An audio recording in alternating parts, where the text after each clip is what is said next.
The night I came home with a layoff notice in my bag, my sister didn't ask if I was okay. She asked who was going to pay her car loan. My name is Joanna Sinclair. I'm 37 years old. That night, my mom nodded like that was a reasonable question. My dad walked into my bedroom, pulled a cardboard box from the closet, and started packing my things in front of my aunt and the neighbor sitting in our living room with tea in her hand. He said my sister needed my room more than I did. I stood there knowing I had spent 15 years paying that family's mortgage, insurance, and car notes, and none of it mattered. What they didn't know could have changed everything. But by the time they found out, I was already gone. Before I take you back to that night, hit like and subscribe, and tell me in the comments where you're watching from. Now let me take you back to a Tuesday evening in March, the night everything fell apart. The fluorescent lights in the conference room at Ashford and Graves buzzed the way they always did, except that day they sounded louder. My manager sat across from me with an HR rep I'd never seen before. There was a folder between them with my name on it. Company-wide restructuring, he said. We're eliminating 40% of the analytics division. I'd been there 12 years. No bad reviews. I had brought in 3 of their top 10 clients. None of that fit inside the folder. I signed the papers, took the box they offered me, and walked out by noon. In the parking garage, I sat in my car for 11 minutes. I counted. Then I called Greg Whitmore, my business partner. I got laid off, I said. He didn't hesitate. Then it's time, Joe. The firm's ready. Austin is waiting. When do you fly down? I should have said tonight. Instead, I said, let me go home first. Let me tell my family. Greg went quiet. You sure about that? I wasn't. But I drove to Carterville anyway, 45 minutes south on I-75, past the Walmart, past the Baptist church, past the Sinclair mailbox at the end of the gravel driveway.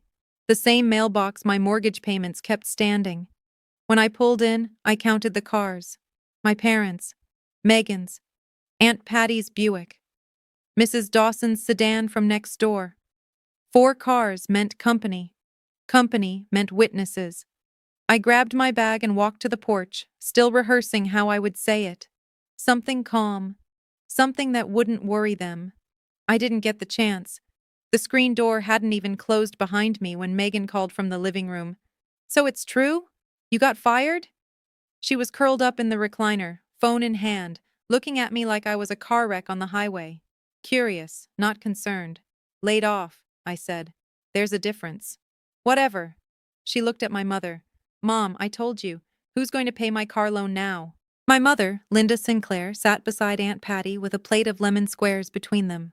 Mrs. Dawson sat by the window. 3 women, 3 witnesses, and not one of them reacted. My mother set down her tea. Joanna, sit. We need to talk. Her tone wasn't worried. It was administrative. Like I was a budget problem. How did you already know? I asked. Megan shrugged. Tyler's girlfriend works reception at Ashford. She texted me this morning. So they had known for hours. They had sat in that room, eaten lemon squares, and discussed my layoff before I even cleared my desk. I sat down. Megan leaned forward. You could have warned us. I've got a payment due Friday. I almost laughed. But that living room didn't happen overnight, so let me go back a little. I graduated from the University of Georgia at 22 with a finance degree and a job offer from Ashford and Graves. My grandmother, Ruth Sinclair, drove 2 hours to watch me walk. Afterward, she pinned my tassel and said, help your family when you can, but remember, helping and being used are 2 different animals. I remembered that for a while. It started small.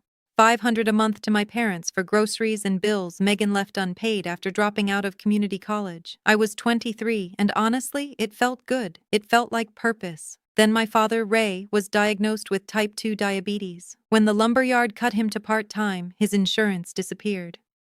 I picked up the premium. By 32, he could barely keep up with the mortgage. My mother didn't work. Megan barely did. So I took over the mortgage, too. Auto pay, like everything else. I did the math once. Over 15 years, I had sent home around $340,000. I never made a spreadsheet, never asked for credit, but I thought they knew. I thought they felt it. They didn't. 2 years before the layoff, my mother called about Megan's car. Megan wanted a new SUV. No savings, no steady income, terrible credit. My mother's solution was simple. I would co-sign. I said no. I told them Megan needed to build her own credit. I would help with the down payment, but I was not co-signing. What followed was 2 weeks of silence and one passive-aggressive Facebook post from Megan about people forgetting where they came from. Then Aunt Patty called and said, "Your mother's telling people at church you abandoned your sister." And the thing I felt wasn't anger. It was shame. Because in my family, no and betrayal had always meant the same thing. So I co-signed. The same day I signed Megan's car note, $650 a month, I did something else. I called Greg Whitmore and said 4 words. Let's start our own. He had been pitching the idea for a year. A small financial advisory firm for small business clients. Lean overhead, real work. We filed the paperwork that week. Sinclair and Whitmore Financial Advisory. My name went first because Greg insisted. I never told my family, not because I was hiding it. Because nobody asked what I did with my evenings. Nobody asked why I was on calls at 10 p.m. Nobody asked me anything that didn't involve money. So the company grew in the dark. By the time Ashford let me go, Sinclair and Whitmore was 2 years old, had 4 employees, an office in Austin, and a client list I had built one handshake at a time. Not flashy money, just real money from real work. And the truth was, the firm could carry me. I even had a plan. In 6 months, after one more revenue target, I was going to leave Ashford voluntarily, move to Austin full-time, and before I left Georgia, I was going to pay off my parents' mortgage in one lump sum as a goodbye gift. I had already drafted the letter. I deleted it the night my father packed my things. Back in that living room, the worst part was still coming. My mother folded her hands. "Joanna, here's the situation. Megan needs a proper room. She's been sleeping on the pull-out downstairs for months. You're barely home. You work late. You travel. It makes more sense for Megan to have your room. You want me to move out? I want you to think about your sister. You had a job. Now you'll need a new place anyway. It's practical." Megan added, "You don't have kids. You don't have a husband. You're flexible." I looked at Aunt Patty. She stared at the carpet. Mrs. Dawson sat very still. "When did you decide this?" I asked. No answer. "Mom, when?" "This morning." That morning. While I was still cleaning out my desk at Ashford, my mother was clearing me out of the house. I walked down the hall and opened my bedroom door. Half the bookshelf was empty. My graduation picture, the only photo of me on any wall in that house, was gone. The nail hole was still there. Then I heard footsteps. My father walked past me carrying a flat cardboard box.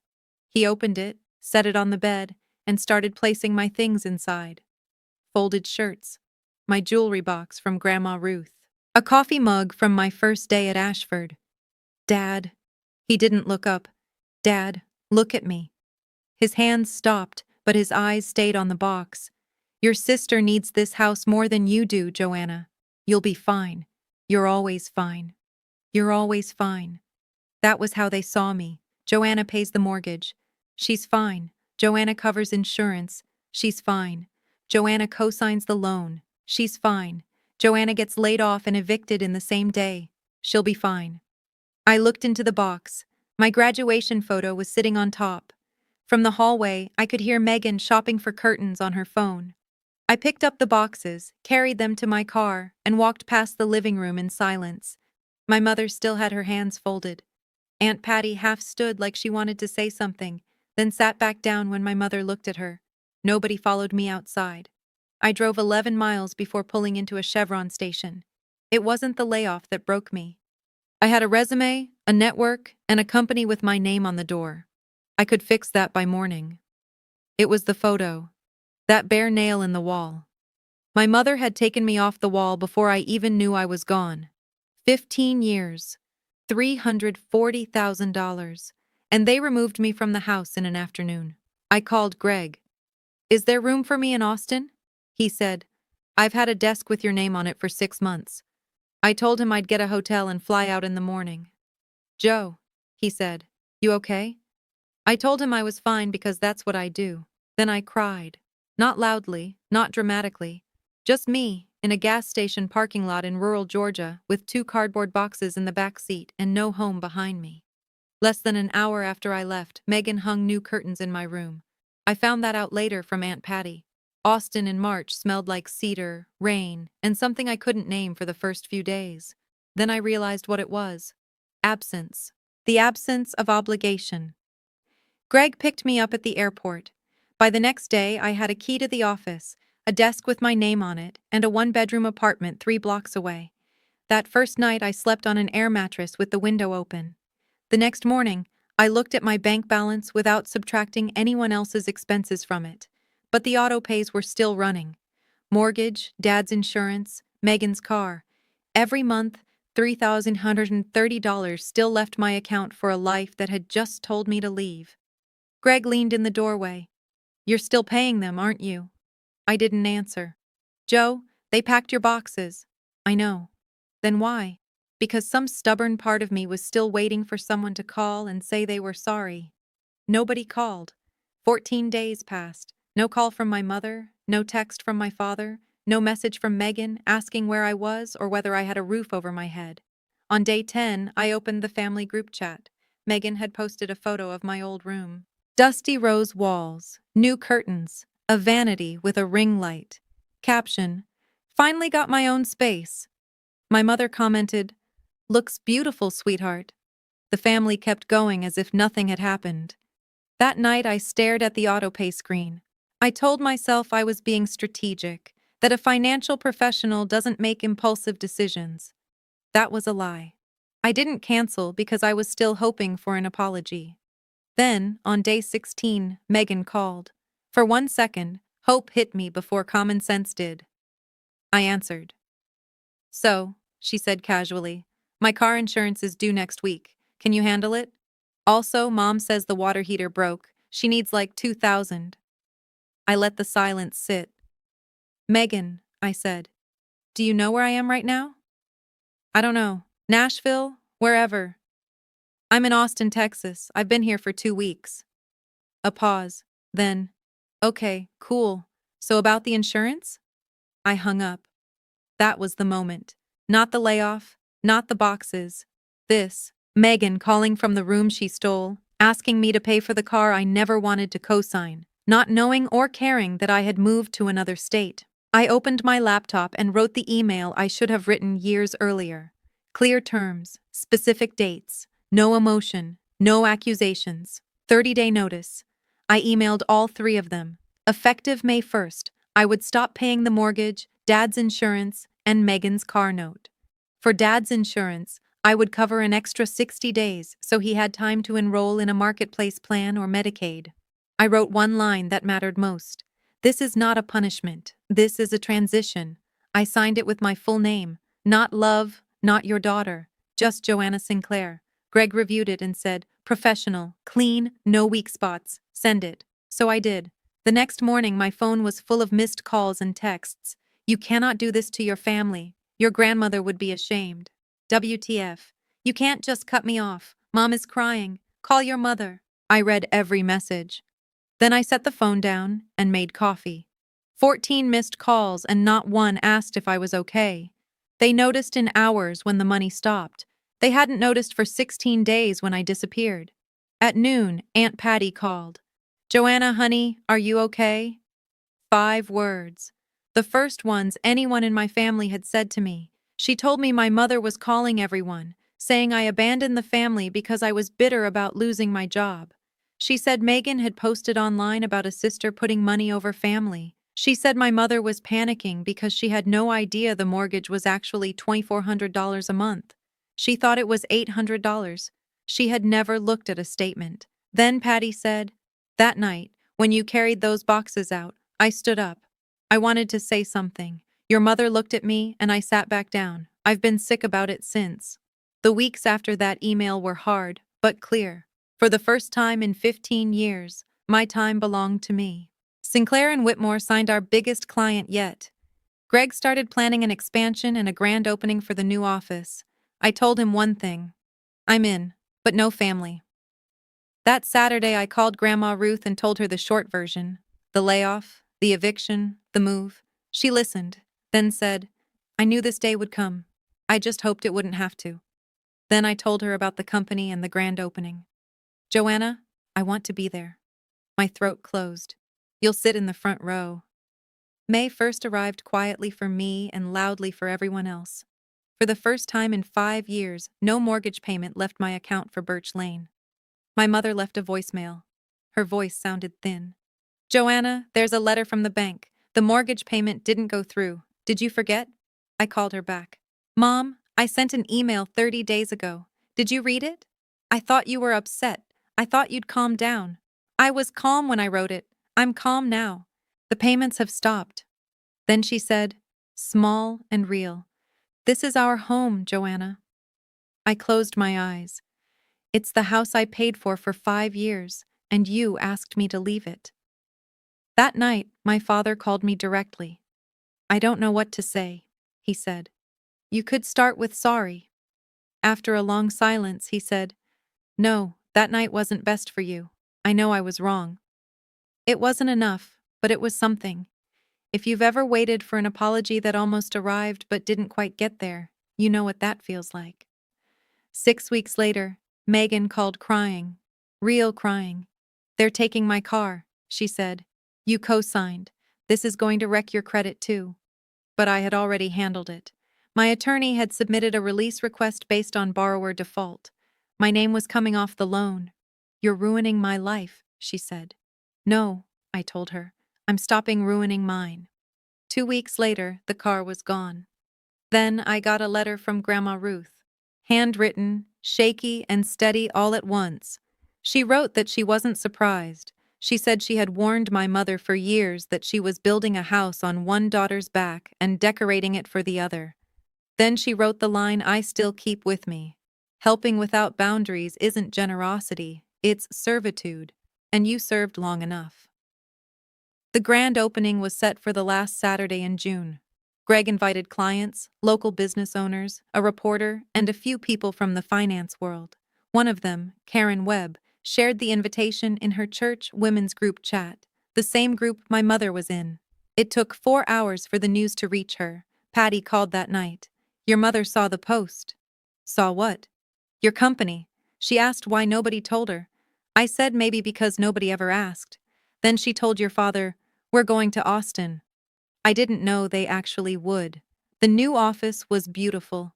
Exposed brick, tall windows, glass conference room, and above the entrance, in charcoal letters, Sinclair and Whitmore Financial Advisory. Greg had outdone himself. More than 50 guests, string lights, low jazz, food, sparkling water, wine. Grandma Ruth sat in the front row in her wheelchair, wearing pearl earrings because she said the occasion was worthy. At 7:30, I stood at the podium and thanked Greg, our team, our clients, and finally, Ruth. She taught me that generosity is a strength, I said, but knowing when to stop is wisdom. The room applauded. Later, while I was talking to a client, Aunt Patty appeared and hugged me hard. I owe you this from that night, she whispered. Then the front door opened again, and the air in the room changed. My mother walked in first, Megan behind her, my father behind them both, lingering near the entrance. My mother looked around at the crowd, the logo, the office, the life I had built without them. Then she walked straight up to me. Why did you hide this from us? I set down my glass. Mom, you cleared my room before I got home. You packed my things. You didn't call me for 2 weeks. And now you want to know why I didn't share my life with you? The room went quiet. Megan stepped forward. So you had money this whole time and you let them take my car? The car I co-signed for? The car you drove to your new room? My old room? The night you didn't ask if I had somewhere to sleep? Then Ruth's voice cut across the room. Linda, this is not your place. Step outside. My mother started crying. But this wasn't Carterville, and these weren't her neighbors. Nobody rushed to comfort her. I sacrificed everything for this family, she said. I kept my voice even. I paid your mortgage for 5 years. I paid Dad's insurance for 8. I paid Megan's car for 2. None of that was your sacrifice. It was mine. And you repaid it by packing my things into cardboard boxes the night I lost my job. The room went completely still. Megan said, This is so unfair. You're trying to embarrass us. I'm not embarrassing anyone. I'm stating facts. In my own office. At my own event.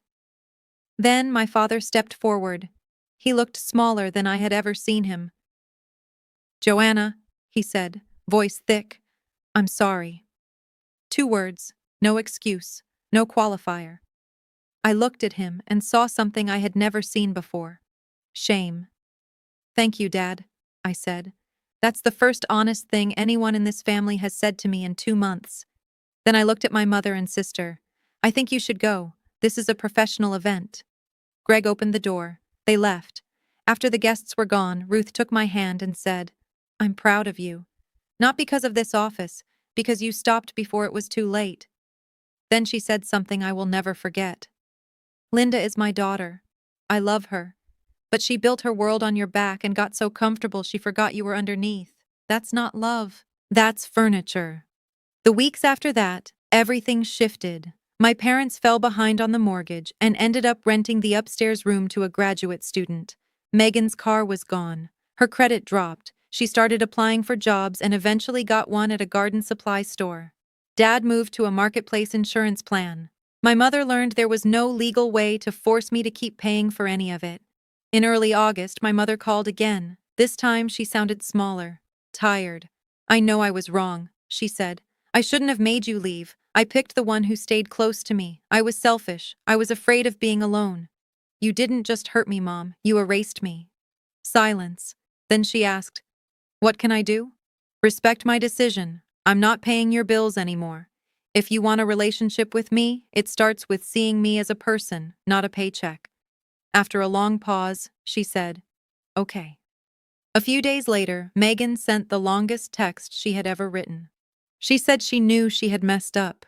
She knew she should have asked how I was that night. She said Mom always told her I was the strong one and she was the one who needed help. Then, near the end, she asked if we could talk about the car situation because she really needed. I stopped reading. The apology was a doorway, and behind it was a cash register. I replied that I accepted her apology for that night, but I would not discuss money with her anymore. If she needed financial guidance, I could recommend a counselor. I told her I loved her, but I needed space. She didn't reply. Then one day in late August, Priya knocked on my office door. "There's a man in the lobby," she said. "He says his name is Sinclair." It was my father.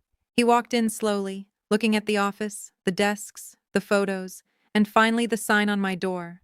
"Joanna Sinclair, co-founder." "I didn't know you had a company," he said. "I didn't know you paid our mortgage for 5 years. I didn't know your insurance kept me alive. I didn't know because I didn't ask. That's on me." He sat down and said, "I'm not here to ask for money. I just wanted to see what you built, because I should have seen it a long time ago." Then he cried. I didn't hug him. I wasn't ready.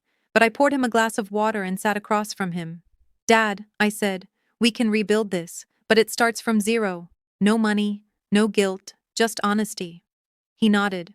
By September, Sinclair and Whitmore had 8 employees. Revenue was up. My apartment was bigger. I ran by Lady Bird Lake when the weather allowed. I called Grandma Ruth every Sunday. Back in Carterville, the new normal had settled in. My parents managed the house. Barely. Megan had a studio apartment and a paycheck with her name on it. My father and I talked every 2 weeks, short, careful calls about weather, tomato plants, and whatever documentary he had watched.